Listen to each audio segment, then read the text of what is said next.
오늘 이 새벽에 드릴 말씀은 시편 127편 3절부터 128편 6절까지 말씀 제가 봉독합니다. 보라, 자식들은 여호와의 기업이요 태의 열매는 그의 상급이로다. 젊은 자의 자식은 장사의 수중의 화살 같으니 이것이 그의 화살통에 가득한 자는 복이 되도다. 그들이 성문에서 그들의 원수와 담판할 때에 수치를 당하지 아니하리로다. 여호와를 경외하며 그의 길을 걷는 자마다 복이 있도다. 내가 내 손이 수고한 대로 먹을 것이라. 내가 복되고 형통하리로다. 내 집 안방에 있는 내 아내는 결실한 포도나무 같으며 내 식탁에 둘러앉은 자식들은 어린 감람나무 같으리로다. 여호와를 경외하는 자는 이같이 복을 얻으리로다. 여호와께서 시온에서 내게 복을 주실지어다. 너는 평생의 예루살렘의 번영을 보며 내 자식의 자식을 볼지어다. 이스라엘에게 평강이 있을지로다. 아멘. 기도합니다. 여호와 하나님 아버지, 이 아침에도 귀한 예배에 참석한 모든 성도들, 또 온라인을 통하여 하나님의 말씀을 듣는 모든 주의 백성들 위에 주의 은혜가 강물같이 흐르는 축복이 있게 하여 주시고, 주의 손길로 저들을 어루만져 주시는 놀라운 역사가 나타날 수 있는 귀한 시간들 될 수 있도록 성령님 주장하시고 또 인도하여 주시옵소서. 예수님 이름으로 기도하옵나이다. 아멘. 옛날 사람들 자식을 통해서 가끔 이런 말씀을 하기도 합니다. 그 자식들이 애물단지라고.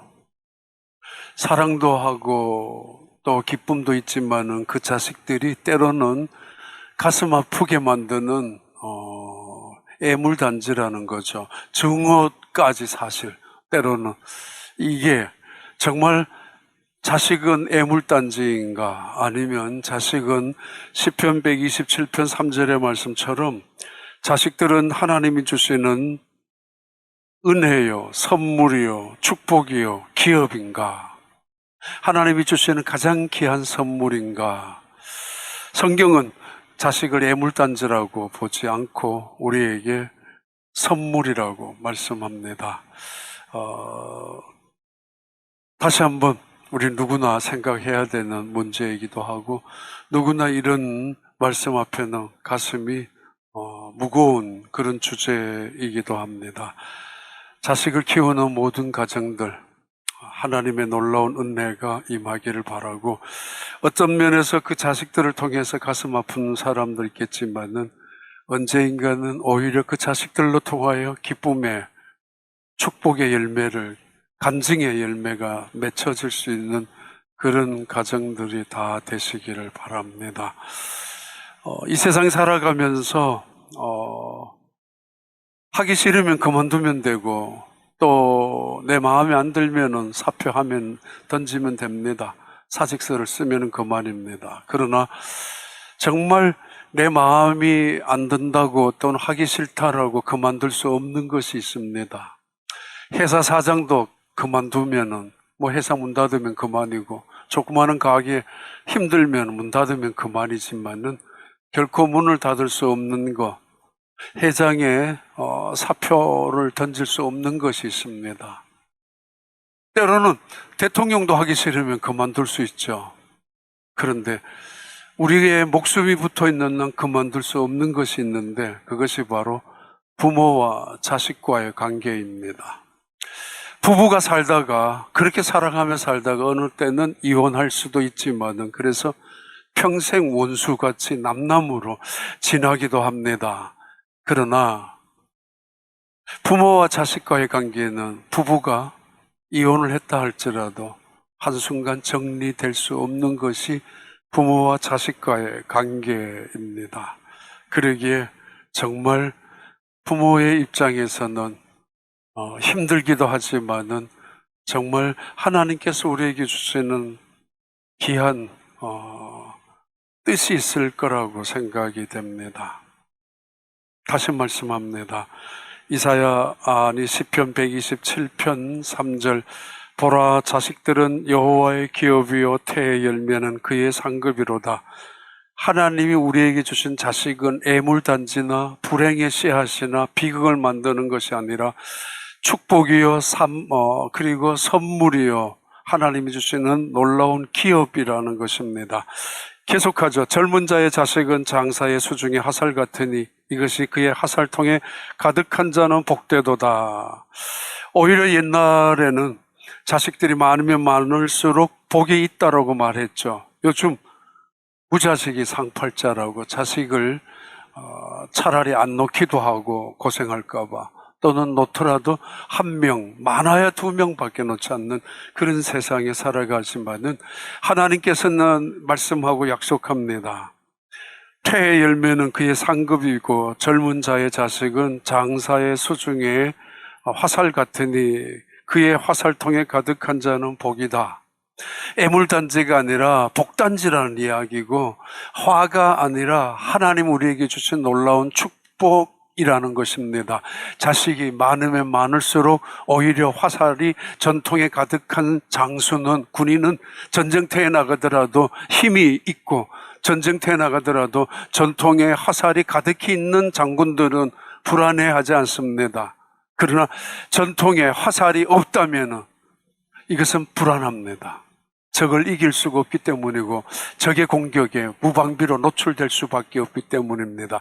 이 세상 살아가면서 우리에게 힘이 되는, 우리가 이 세상과 싸워서 이길 수 있는 힘의 근거는 전통에 가득한 화살인 것처럼 자식을 의미하죠. 바로 하나님께서 우리에게 주신 축복이라는 것입니다. 그런데 문제가 있습니다. 이 자식을 어떻게 키우느냐, 이 자식을 어떻게 우리가 양육시키느냐입니다. 때로는 기쁨의 선물로 보지만은, 그러나 때로는 슬픔으로 보여질 때도 있고, 때로는 그 자식들이 행복한 마음을 안겨줄 때도 있지만은, 그러나 저 자식이 왜 우리에게 태어났는지 때로는 저주스러울 만큼 불행의 씨앗으로 비춰질 때도 있습니다. 가끔 이런 가족들을 봅니다. 또 이렇게 말할 때도 있습니다. 자식들을 향하여 너 왜 공부 안 하냐고, 왜 놀기만 하느냐고, 너 공부 안 하면은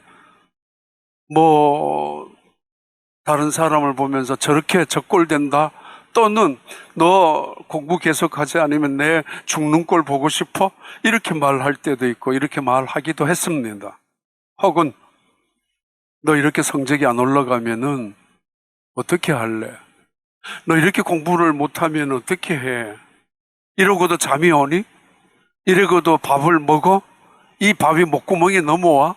나 같으면 죽겠다 이놈아. 이렇게 말하기도 하죠. 어떻게 잠을 잘 수 있냐고, 이 성적으로 이렇게 공부하면서.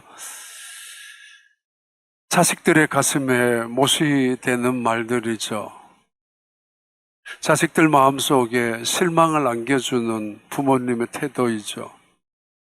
자식들의 오늘의 실망은 내일의 분노로 바꾸어지고, 그 자식들이 가지고 있는 당하는 오늘의 상처는, 부모로 통해서 받는 상처는 내일의 무서운 폭력이 될 수도 있습니다.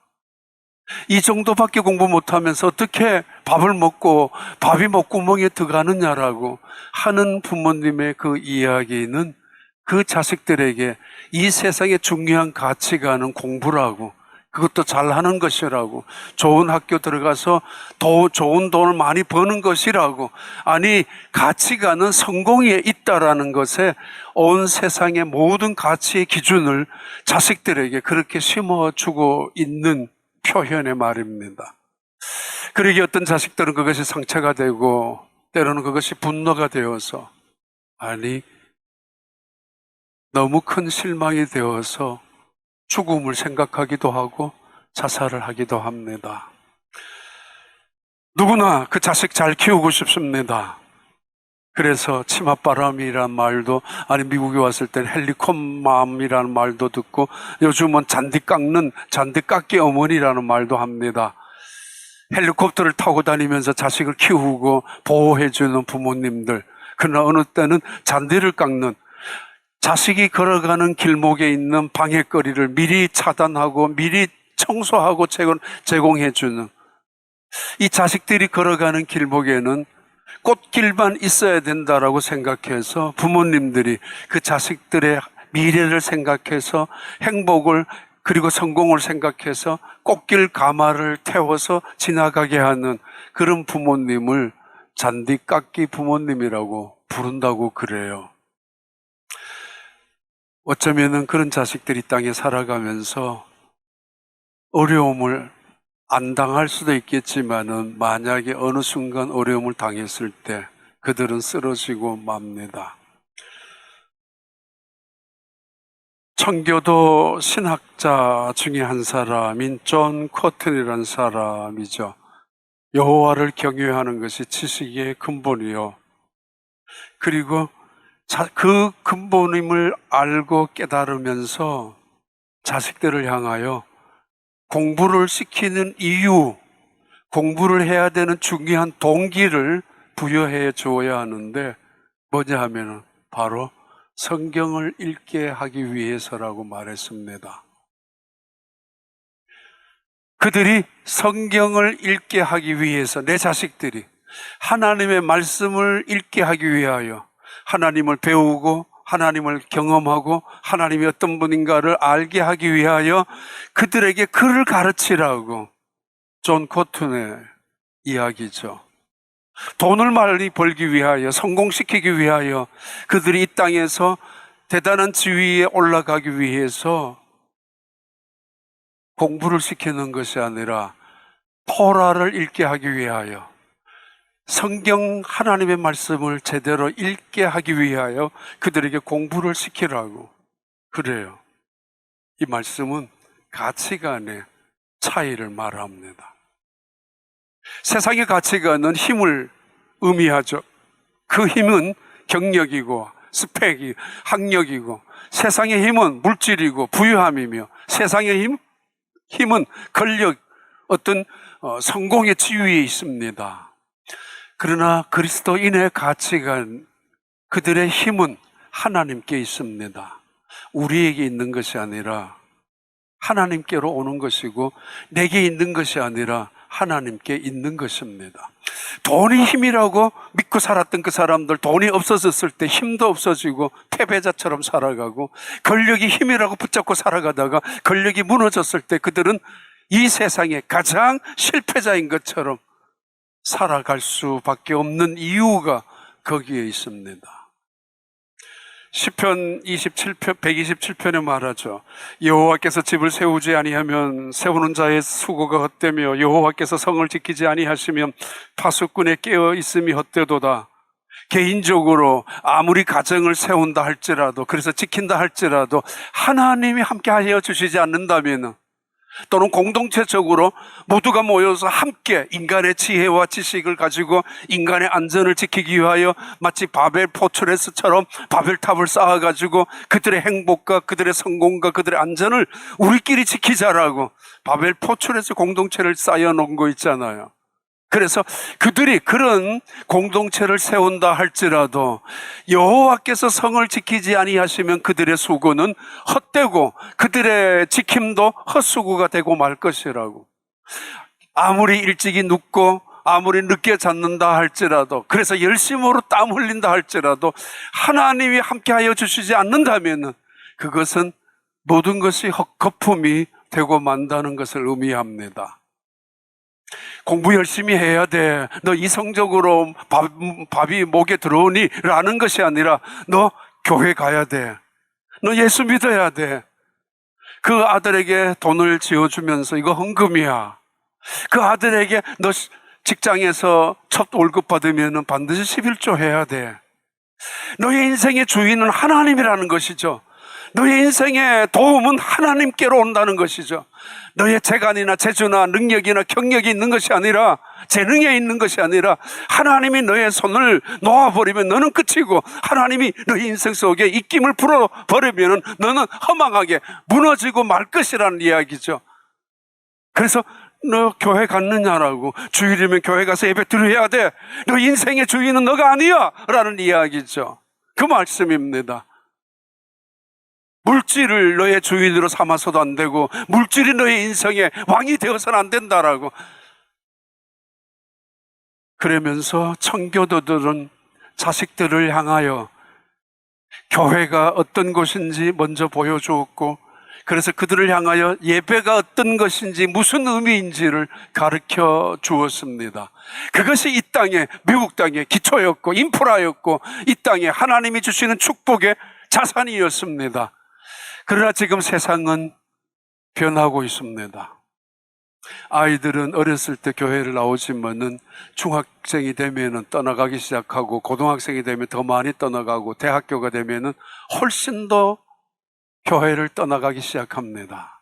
그들은 학교에서 진화론을 배웠고, 하나님이 천지를 창조하셨고 하나님이 이 세상의 주관자이며 창조주라는 사실을 단 한 번도 들어본 적이 없었기 때문입니다.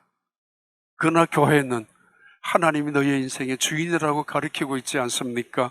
시편 128편 1절에 여호와를 경외하며 그의 길을 걷는 자마다 복이 있도다. 너가 수고한 대로 먹을 것이라. 너가 복되고 내가 형통하리로다. 하나님을 가르쳐주고 있습니다.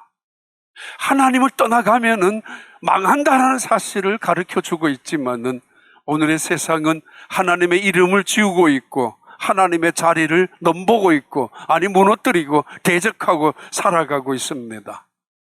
재난이, 재앙이 닥쳐오지만 속수무책으로 당하고 있지만은 수많은 사건과 사고가 우리가 살아가고 있는 이 땅에 문명화된 최고로 고도화로 발달된 이 땅에 닥쳐오지만은, 그래서 코로나 바이러스 팬데믹 상황 속에 살아가고 있지만은 우리는 어쩔 줄 몰라 하고 살아가고 있지 않습니까? 어느 나라에 제1차, 2차 세계대전 전쟁이 터진 것도 아니지고, 어느 지역에 테러가 일어나서 폭탄 테러에 의해서 수많은 사람들이 다치고 건물이 무너진 것도 아니지만은 우리는 격리되고 봉쇄되고 그런 모임의 자리에 주저하고 있는 세상에 살아가고 있습니다. 토네이도가, 쓰나미가, 허리케인이, 태풍이 불어닥쳐서, 아니 화산이 폭발해서 온 세상을 뒤덮은 것도 아닌데 눈에도 보이지 않는 바이러스 하나로 인해서 온 세상, 남아프리카에서부터 유럽까지, 남아메리카에서부터 카나다, 알래스카까지, 아시아까지 전 세계가 봉쇄되고 있습니다. 그게 인간의 힘입니다. 인간의 연약함을 깨달아야 합니다. 이것이 우리가 자식들에게 보여줘야 될 믿음입니다.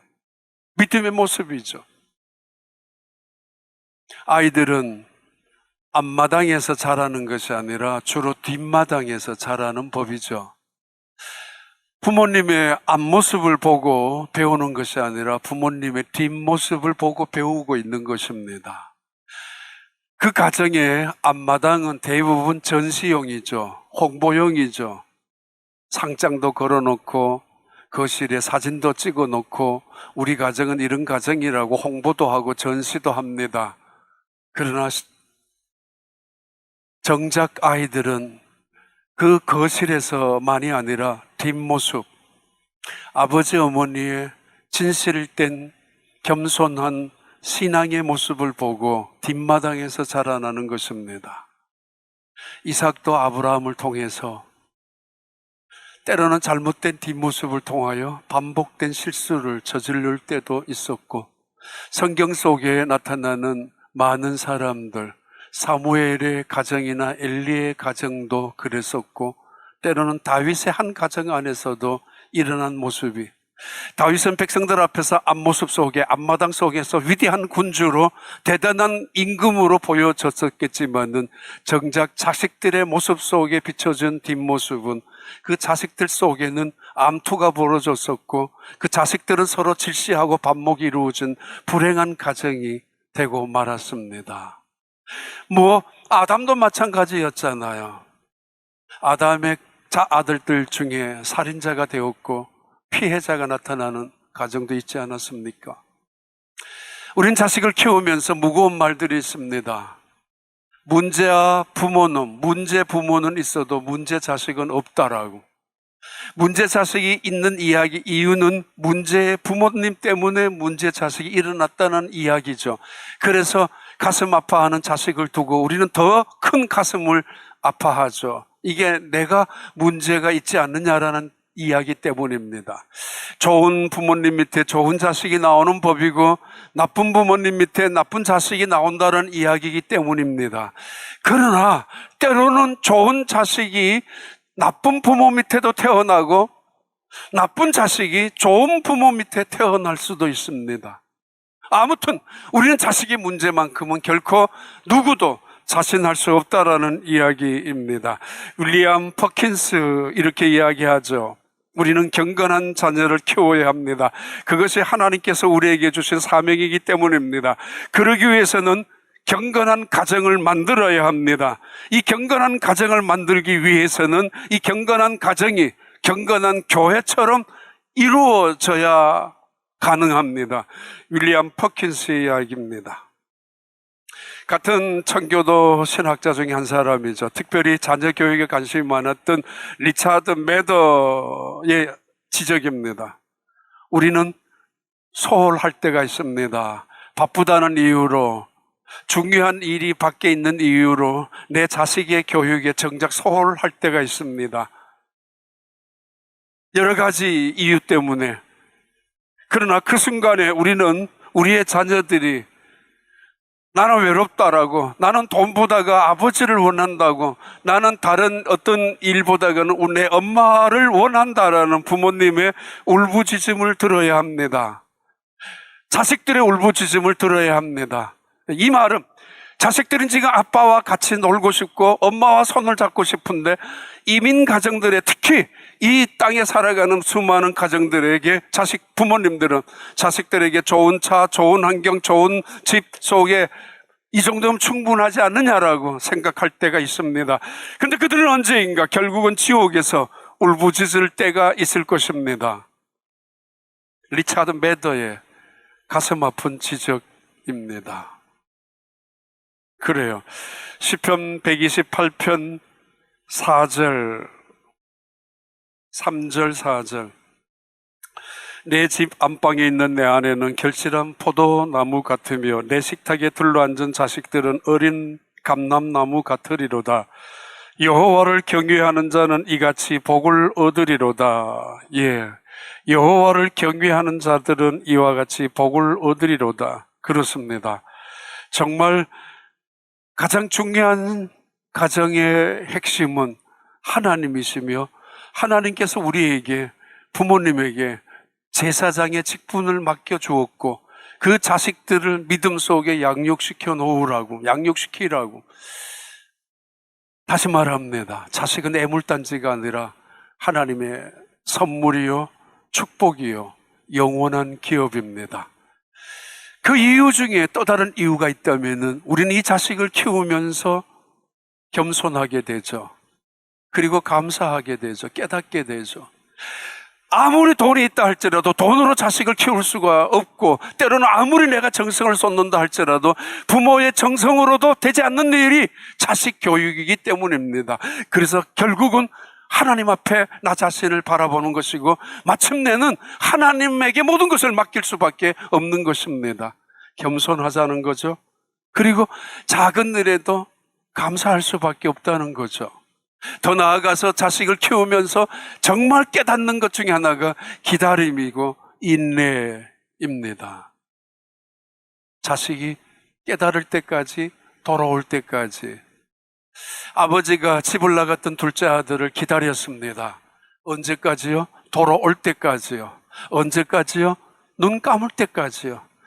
몇 시간 기다리고 문을 닫고 오늘 내일 이 정도면 기다려, 다음부터는 안 돼, 너는 내 자식이 아니야, 다시는 너는 내 앞에 나타나지 말라라고, 내가 이만큼 할 만큼 했고 난 이만큼 너를 책임졌으니까 이제는 너가 알아서 하라고가 아니라 끝까지입니다. 그가 돌아올 때까지이며 그가 하나님 앞에 세워질 때까지입니다. 그렇게 기다리는 것, 그것이 우리에게 주시는 하나님의 은혜라는 거죠. 진정한 기다림이 뭐냐? 인내는 뭐냐는 사랑 때문에 가능합니다. 아내도 사랑하는 남편도 불가능하지만 내 자식만큼은, 내 핏줄만큼은 가능합니다. 사랑할 수밖에 없는, 부모라는, 아버지라는, 어머니라는 이름을 결코 지울 수가 없기 때문에, 결코 끊을 수도 없기 때문에, 그래서 끝까지 기다리는 것이고 끝까지 참을 수밖에 없는 것입니다. 그 흐름 속에는 사랑 때문입니다. 하나님은 우리에게 자식을 주시면서 시편 127편에 세 가지 H를 말합니다. 그리고 128편에 세 가지 3H인데, 하나는 heritage, 두 번째는 helpers, 세 번째는 happiness. 자식은 우리의 기업이고, 자식은 우리의 도움이며, 자식이 우리의 전통에 가득한 화살처럼, 자식은 우리의 행복이고 기쁨이고 즐거움이고 평안이라는 거죠. 하나님은 그런 의미에서 우리에게 자식을 맡겨놓고 우리에게 주신 것입니다. 그리고 우리는 자식을 통해서 믿음을 배웁니다. 순종을 배웁니다. 이 자식의 모습, 하나님 앞에 나의 모습이죠. 속을 썩이고 불순종하고 때로는 멀어지기도 하고 때로는 빗나갈 수도 있는 그 자식, 도저히 내 힘으로는 어떻게 감당할 수도 없는 이 자식, 눈물도 흘려보고 피눈물도 흘려보고 가슴을 치면서 내 죄인 양 끌어안아도 보았지만은, 때로는 이게 어떻게 저런 자식이 내게 태어났는지, 저런 자식이 우리 가정에 있는지라고 말하겠지만은, 그러나 따져보면은 바로 그 모습이 하나님 앞에 나의 모습입니다. 하나님 앞에 불순종했던 나의 모습이고, 하나님 앞에 엇나갔던 나의 모습이고, 부르면 부를수록, 찾아오면 찾을수록, 은혜를 주면 줄수록 오히려 더 빗나갔던 모습이 바로 그렇게 살아왔던 우리 자신의 모습일 수도 있습니다. 바로 그 순간 우리가 깨닫고 순종을 배우는 것이고, 그래서 진실한 믿음의 자리로 우뚝 세워지는 것, 그것이 하나님께서 우리에게 자식을 주신 이유이고, 그 자식이 우리에게 선물일 수밖에 없는 것, 축복일 수 있는 이유는 믿음을 배우고 그리고 순종을 배우기 때문입니다. 그 자리에서 결국은 그 모습 안에서 하나님의 놀라운 은혜를 경험하게 되죠. 이런 일이 있었죠. 뉴욕에 1858년도에 어렸을 때 소아마비로 자라난 한 아이가 있었어요. 소아마비로 걷지도 못하죠. 시력도 나빠져 있죠. 천식으로 힘도 없죠. 그 힘이 일어서지도 못하고, 그 힘이 촛불 하나도 끌 수 없는 힘이었어요. 그런데 그가 11살 때 아버지가 그 아들에게 이렇게 말했습니다. 아들아, 너가 이렇게 약하지만은, 이렇게 장애가 있지만은 난 너를 사랑하는 아버지야. 난 너를 포기할 수 없어. 그리고 너에게는 이게 장애일런지 모르지만은 하나님께서는 너에게 이런 모습을 주신 이유는 축복이야. 이건 은혜이고 선물일 수 있어. 너에게 달렸다고. 바로 그가 23세에 23살 때 뉴욕의 의회 의원이 되었고, 그는 28살에 뉴욕의 시작이 되었고, 그리고 주지사가 되었고 부통령이 되었고, 미국의 기적같이 3선 대통령이 되었던 루즈벨트 대통령이었습니다. 그는 11살 때 아버지로부터 들었던 그 이야기를 붙잡기 시작하고 하나님을 신뢰합니다. 그리고 하나님을 자신의 도우심으로 붙잡았습니다. 아버지가 말했거든요. 너의 도움은 이제부터는 하나님이라고, 너의 장애는 하나님이 주신 축복이라고, 이것을 힘으로 삼을 때 하나님은 너를 오히려 온 세상에 가장 존귀한 자로 세워지게 될 것이고 세울 것이라고. 그래요. 그는 노벨 평화상도 수상한 사람이고, 1930년대에 미국의 그 엄청난 세계 공황에 이루어졌을 때 미국 경제 공황을 극복시켰던 놀라운 위대한 지도자, 지도력을 2차 대전도 승리로 이끌었고 경제공황도 극복시켰던 놀라운 대통령, 리더십을 갖고 있었던 대통령이 루즈벨트였습니다. 근데 그는 정말 약자였습니다. 불구자였습니다. 휠체어에서 조금도 일어설 수도 없는 그런 연약한 몸이었지만은 아버지로부터 배웠던 하나님이 너를 지켜주시는 자라고 너의 힘이 되는 분이라고 배웠던 그는 그때부터 인생을 바꾸기 시작을 했습니다. 여호와를 경외하는 자를 이같이 복을 얻으리로다. 그렇습니다. 여호와께서 시온에서 내게 복을 주실지어다. 너는 평생의 예루살렘의 번영을 보며 내 자식의 자식을 볼지어다.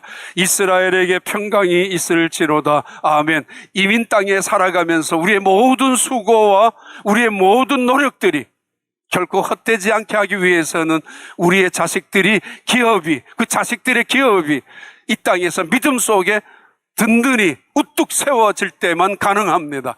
하나님이 축복하여 주시는 우리 이민 2세, 3세, 특히 우리 한인 교포, 미국 교포, 우리 동포 사회 속에서 위대한 하나님의 일꾼들이 놀랍게 일어나는 놀라운 청교도의 그 신앙의 정신들이 우리 한인 교회의 뿌리를 통해서 한인 이민 사회를 통해서 다시 한번 재각성이 이루어지는 놀라운 영적의 부흥이 이루어지는 그런 교회들이 되도록 우리 교회뿐만 아니라 미주 한인 사회에 퍼져 있는 수많은 교회들마다 놀라운 그 자녀들이 하나님의 축복 속에서 자라나는 영광스러운 믿음의 자손들로 이 땅에서 승리할 수 있는 하나님의 사람들, 그런 가정들이 다 되시기를 진심으로 축복합니다. 기도합니다. 하나님 아버지 감사합니다. 이민 교회로 살아가는 모든 가정들마다 아픔이 있고 때로는 슬픔이 있고 눈물도 있습니다. 하나님, 이 모든 아픔과 슬픔이 눈물들이 결국 기쁨과 찬송과 승리의 간증으로 변할 수 있도록 은혜 베풀어 주시옵소서. 더 이상 우리의 자식들이 애물단지가 아니라 하나님이 주신 기업이요 선물이요 우리의 면류관이요 축복이 되게 하여 주옵소서. 그 말씀을 선포하고 그 신앙을 보여주며 그렇게 가르치며 그렇게 그들에게 간증하며 살아갈 수 있는 온 가정 모든 교회가 되게 하여 주셔서 이 땅에서 자라나는 우리 특별히 우리 한인 2세, 3세 자손들 속에 위대한 그리스도인의 놀라운 지도자들이 이 땅에 태어나서 때로는 국회의원, 상원의원, 하원의원, 아니 때로는 부통령, 주지사, 대통령까지 일어날 수 있는 우리의 자손들이 되게 축복하여 주시옵소서. 예수님 이름으로 기도하옵나이다. 아멘.